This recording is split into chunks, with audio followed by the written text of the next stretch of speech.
जय श्री कृष्ण साथियों। आज फिर उपस्थित हुआ हूं एक बहुत ही ज्ञानवर्धक और नई वीडियो के साथ। आशा करता हूं कि आपको बहुत पसंद आएगी। जय श्री कृष्ण। जय श्री राधे कृष्ण साथियों, आपके अपने चैनल सनातन ज्ञान में एक बार फिर आपका बहुत बहुत स्वागत है। भगवान शिव और माता पार्वती की कृपा आप पर और आपके पूरे परिवार पर सदा बनी रहे। साथियों, आप यदि हमारे चैनल पर पहली बार आए हैं और हमारी वीडियो को पहली बार देख या सुन रहे हैं तो वीडियो को लाइक करके चैनल को सब्सक्राइब कर लीजिए ताकि हमारी आने वाली ऐसी ही ज्ञानवर्धक वीडियो आप तक सबसे पहले पहुंच सकें। और हाँ साथियों, कमेंट बॉक्स में हर हर महादेव लिखकर अपने मन की बात ज़रूर लिखें और ये वीडियो अपने दोस्तों को भी शेयर ज़रूर करें ताकि उनको भी इसका लाभ मिल सके। तो दोस्तों, ज़्यादा देरी न करते हुए आपको बताते हैं कि एक बार माता पार्वती और भगवान शंकर भोलेनाथ कैलाश पर्वत पर विराजमान थे। तभी माता पार्वती ने भगवान शिव से कहा, हे प्रभु, आज मेरे मन में कुछ बातों को जानने की जिज्ञासा है और इन बातों में मेरे कुछ प्रश्न हैं। यदि इन प्रश्नों का उत्तर आप मुझे दो तो मेरे मन को बहुत शांति मिलेगी। तब भगवान शिव कहने लगे, हे पार्वती, आपके वो कौन से प्रश्न हैं? शीघ्र कहो, मैं तुम्हारे प्रश्नों का उत्तर जरूर दूंगा। तब माता पार्वती कहने लगी, हे प्रभु, नंबर 1 प्रश्न है, वह कौन सी स्त्री है जिसके भाग्य में पुत्र का सुख नहीं होता? नंबर 2, वो कौन सी स्त्री है जो समय से पहले ही विधवा हो जाती है और उसकी बड़ी दर्दनाक मौत होती है? हे स्वामी, मेरा तीसरा प्रश्न है, वो कौन सी स्त्री है जो मृत्यु के बाद स्वर्ग में स्थान प्राप्त करती है? साथियों, तब भगवान शिव कहने लगे, हे देवी पार्वती, तुम्हारे ये प्रश्न बहुत ही महत्वपूर्ण और हर स्त्री के लिए कल्याणकारी हैं। उपरोक्त प्रश्नों के उत्तर को समझकर जो व्यक्ति इस पर्याप्त ज्ञान को अपने जीवन में उतारता है उसे सुख की प्राप्ति होती है। तब भगवान शिव कहने लगे, हे देवी पार्वती, मैं तुम्हें तुम्हारे तीनों प्रश्नों के उत्तर एक छोटी सी कहानी के माध्यम से बताऊंगा, लेकिन यह कहानी तुम पूरे ध्यान से सुनना। माता पार्वती ने कहा, अवश्य प्रभु, यह कथा मैं पूरे मन और ध्यान से सुनना चाहती हूँ। साथियों, आप सभी से विनती है कि आप भी इस कथा को पूरा जरूर सुनें। आधी कथा को सुनना पाप माना जाता है और आधा अधूरा ज्ञान किसी काम का नहीं होता।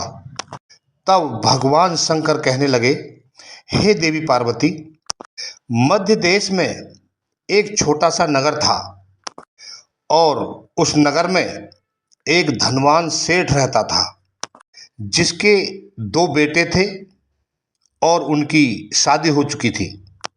सेठ की पत्नी और बड़े बेटे की बहू का स्वभाव अच्छा नहीं था, इसलिए उन दोनों की आपस में बहुत बनती थी। इसीलिए सेठ की पत्नी बड़े बेटे की बहू से बहुत अधिक प्रेम करती थी, मगर छोटे बेटे की पत्नी बड़े ही अच्छे स्वभाव की थी और वो एक पतिव्रता स्त्री थी। घर का सारा काम वो ही करती थी। घर का सारा काम करने के बाद भी सेठ की पत्नी और बड़ी बहू उसका हमेशा अपमान करती थी। बड़ी बहू को एक बेटा था और छोटी बहू को अभी कोई संतान नहीं थी।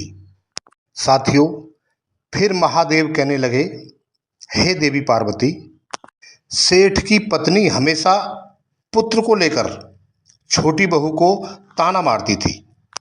भगवान शिव कहने लगे, हे देवी, अब मैं तुम्हें बताता हूँ कि किसी स्त्री के भाग्य में पुत्र का सुख नहीं होता। सेठ की छोटी बहू का नाम उर्मिला था।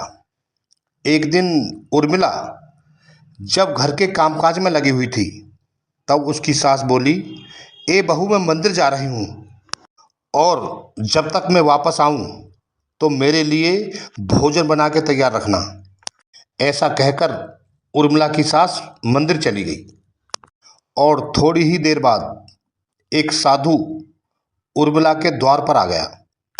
उर्मिला ने साधु को प्रणाम किया और उनका आदर सत्कार किया। तब साधु जी कहने लगे, हे पुत्री, मुझे बहुत जोर से भूख लगी है, कृपया हो सके तो मुझे भोजन कराओ, भगवान तुम्हारा भला करेगा। उर्मिला बहुत ही दयालु स्वभाव की थी। उसने साधु महाराज को घर पर बिठाया और उन्हें भोजन कराने लगी। तभी उसकी सास मंदिर से वापस आ गई और जब घर में साधु को भोजन करते हुए देखा तो उर्मिला की सास बहुत क्रोधित हुई और उर्मिला को बुरा भला कहने लगी। उसने साधु की थाली उठाकर फेंक दी, जिससे सारा भोजन जमीन पर गिर पड़ा और उर्मिला को धक्के मारकर घर से बाहर निकाल दिया। भगवान भोलेनाथ कहने लगे, हे देवी पार्वती, अब उर्मिला रोती हुई जंगल की तरफ चली गई और जंगल में एक झोपड़ी बनाकर रहने लगी। उर्मिला को ढूंढते हुए उसका पति भी उसी जंगल में पहुंच गया और उर्मिला के साथ उसी झोपड़ी में रहने लगा। भगवान शिव कहने लगे, हे देवी पार्वती, एक दिन उर्मिला का पति काम की तलाश में झोपड़ी से बाहर गया हुआ था। तभी वहां पर वही साधु महाराज आ गए। उर्मिला ने साधु जी को प्रणाम किया और आंखों में आंसू भर के रोने लगी। तो साधु जी कहने लगे, हे पुत्री, मेरे ही कारण तेरी ये दशा हुई है। लेकिन तू चिंता न कर पुत्री, भगवान सब भला करेंगे।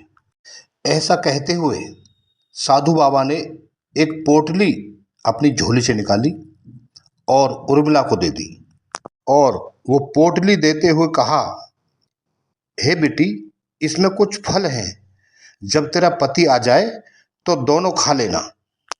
और इतना कहकर वो साधु जी अंतर्ध्यान हो गए। उर्मिला ने वो पोटली रख दी और अपने पति के आने का इंतजार करने लगी। जब शाम को उर्मिला का पति वापस आया तो दोनों फल खाने की इच्छा से पोटली को खोलने लगे तो देखा कि पोटली में सोने की अशर्फियां भरी हुई थी। अब तो दोनों की खुशी का ठिकाना न रहा और उर्मिला अपने पति से कहने लगी, अब हम अपने घर वापस चलते हैं। ये सारा धन, सारा सोना मैं अपनी सास को ले जाकर दूंगी तो वह बहुत खुश हो जाएंगी और मुझे भी प्यार करने लगेंगी।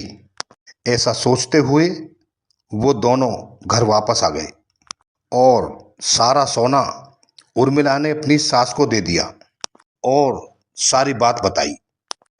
सारी बात सुनकर उर्मिला की सास के मन में लालच आ गया और कहने लगी, मुझे जंगल में उसी झोंपड़ी में लेकर चलो, मैं वहीं पर रहूंगी और साधु महाराज से हमें बहुत सारा धन प्राप्त हो जाएगा। ऐसा कहकर उर्मिला की सास उसी झोंपड़ी में रहने के लिए चली गई। भगवान भोलेनाथ कहने लगे, हे देवी पार्वती, उसी रात को एक भयंकर तूफान आया, जिससे एक विशाल पेड़ टूटकर उस झोंपड़ी के ऊपर गिर पड़ा, जिसके नीचे दबकर वो दुष्ट औरत मर गई। अब उर्मिला की जेठानी को भी अपनी भूल का एहसास हो गया और उसने उर्मिला से क्षमा मांगी।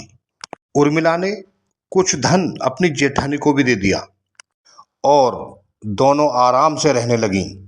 साधु जी के आशीर्वाद से कुछ दिनों बाद उर्मिला को एक पुत्र की प्राप्ति हुई। जब उर्मिला और उसकी जेठानी वृद्धावस्था में हो गईं, तो जीवन समाप्त होने पर उसकी जेठानी को नरक में जाना पड़ा और उर्मिला को स्वर्ग की प्राप्ति हुई। भगवान शिव कहने लगे, हे देवी पार्वती, तुम्हारा पहला प्रश्न था किस स्त्री के भाग्य में पुत्र का सुख नहीं होता, तो समझ लो, द्वार पर आए साधु महात्मा को जो स्त्री भीख नहीं देती और दुत्कार कर भगा देती है, उसके भाग्य में पुत्र नहीं होता। हे देवी पार्वती, तुम्हारा दूसरा प्रश्न था कि कौन सी स्त्री समय से पहले विधवा हो जाती है और उसकी दर्दनाक मौत होती है, तो समझ लो कि जो स्त्री दूसरे पति पत्नी को देखकर जलती है और जिसके मन में लालच होता है, लालच रूपी गहना पहनने से जो सेठ की पत्नी ने पहना था और लालच के वशीभूत होकर बहुत सारा सोना पाने के लिए जंगल में जाकर झोंपड़ी में रहने लगी थी और जिस कारण उसकी दर्दनाक मौत हो गई। इसीलिए लालच रूपी गहना कभी नहीं पहनना चाहिए। अब तुम्हारा तीसरा प्रश्न था कि कौन सा श्रृंगार करने से स्त्री को स्वर्ग की प्राप्ति होती है, तो हे देवी पार्वती, वह चरित्र रूपी श्रृंगार है। जो स्त्री चरित्रवान होती है वो सेठ की छोटी बहू उर्मिला की तरह स्वर्ग में जाती है। इसलिए हर विवाहित स्त्री को पतिव्रता और चरित्रवान होना चाहिए। इसीलिए जो स्त्री चरित्र रूपी श्रृंगार करती है वो निसंदेह स्वर्ग को प्राप्त करती है। कहानी आपको कैसी लगी? कृपया कमेंट बॉक्स में हर हर महादेव लिखकर अपने मन की बात जरूर लिखें और हमारे चैनल को सब्सक्राइब करके एक लाइक जरूर करें। हर हर महादेव।